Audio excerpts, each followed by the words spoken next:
মই চিম্পুল এটা কথা ক'ম হা, মোক সোধাৰ কাৰণে কৈছোঁ, কোনোবা মানুহে যদি এটা ভুল কৰে, ঠিক আছে, সেই ভুলটোৰ কাৰণে তুমি সি বা তাই কৰা সেই যি ভাল কামবোৰ, সি বা তাই দিয়া মৰমবোৰ, ঠিক আছে, বহুত কিবা কিবি যে কৰিছিলে সেইবোৰ পাহৰি নাযাবা।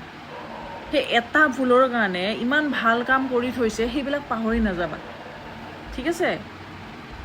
সেইবিলাক পাহৰি নাযাবা, এইটো মনত ৰাখিবা। কিন্তু মই বাৰ বাৰ আগতে কৈছোঁ যে চান্স দিব নালাগে, ছেকেণ্ড চান্স মানুহক দিব নালাগে, কিন্তু সেইটোৰো এটা মানে থাকে ন, এটা লিমিট এটা থাকে।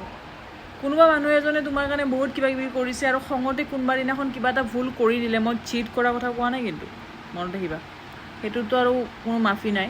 কিন্তু বেলেগ কিবা এটা ভুল কৰি দিলে বা কিবা এটা কৈ দিলে যোনটো তুমি শুনিব কেতিয়াও নিবিচাৰা, সেই এটা ভুলৰ কাৰণে আগতে কৰা 100টা ভাল কাম পাহৰি নাযাবা, 100টা তোমাৰ চিন্তা কৰি কৰা কাম পাহৰি নাযাবা, তোমাৰ ভাল চিন্তা কৰি কৰা কাম পাহৰি নাযাবা, কাৰণ তেনেকুৱা মানুহ আজিকালি পোৱা নাযায়, ঠিক আছে।